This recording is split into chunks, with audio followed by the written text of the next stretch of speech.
It looks like Hobbs and Shaw may get a sequel after earning over $700 million at the box office worldwide, and it's currently counting. So, don't be shocked.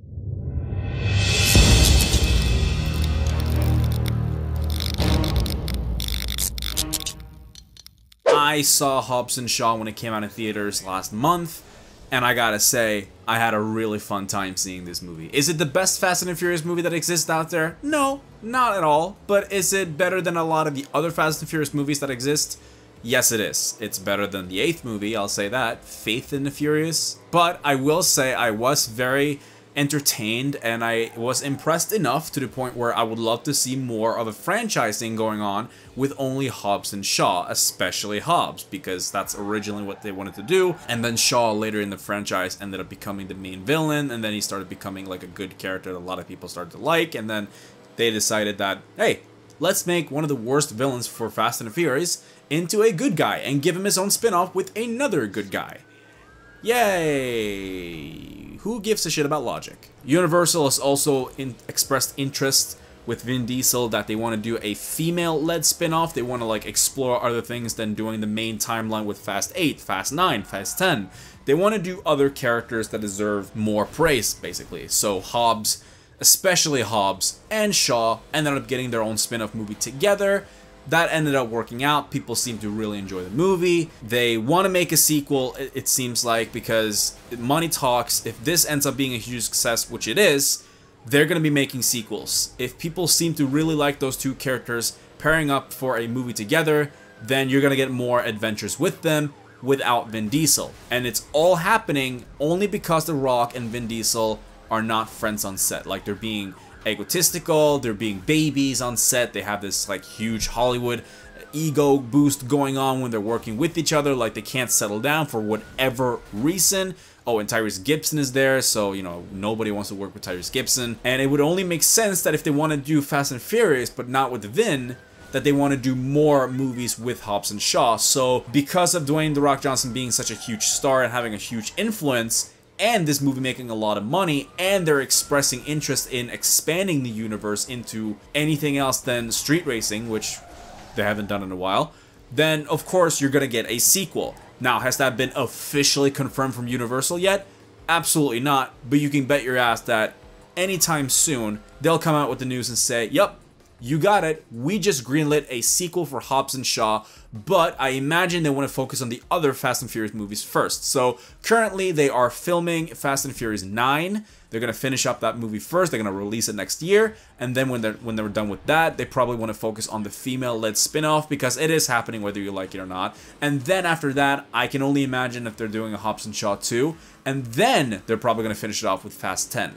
And then even when they're done with Fast 10, they're only going to keep doing it with spin-offs. Basically, they're going to go fully MCU, where even if Iron Man 3 was the last Iron Man movie, that doesn't necessarily mean it's the last MCU movie. So they're only going to keep going. But there's also a lot of complaints that Hobbs and Shaw did not feel like a Fast and Furious movie, and I hear this a lot. So I'm going off a little bit topic here, but let's just talk about this.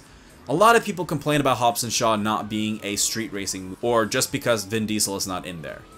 I think the title presents itself very good enough. Fast and Furious presents Hobbs and Shaw. Those two characters are at every single poster ever, to really indicate this is a spin-off. Vin Diesel is out there doing something. You're getting that movie. But this is a movie for those who are really interested to see more about these two characters, or if you're just going to jump the gun on any Fast and Furious movie, then this would work.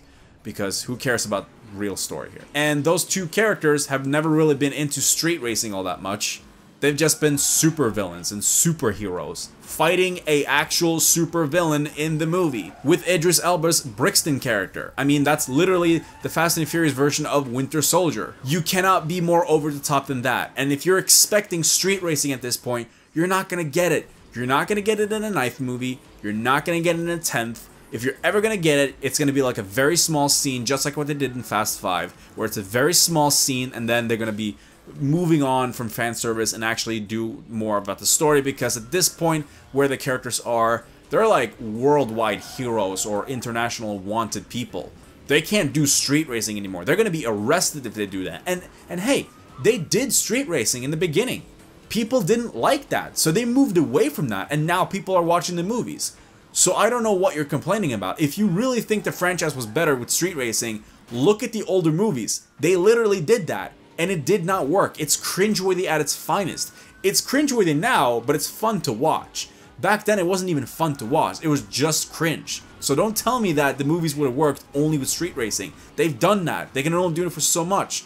Now, just have fun with the movies. And I think Hobbs and Shaw 2 can definitely move away from that territorium of every single Fast and Furious movie have to be a street racing movie. It does not have to be that. I can basically announce it for you guys right now. It is gonna happen. It's made a lot of money. It's still counting to this day. I don't think it's gonna make $1 billion. It doesn't have to make $1 billion, but it's made over $700 million worldwide. This movie is very close to beating Fast and Furious 6.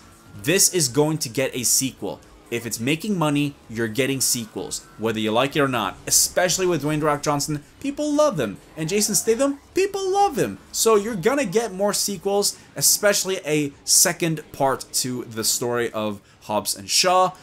And you're also getting a lot more spin-offs. So it's not only Hobbs and Shaw, which is great because they can do something different.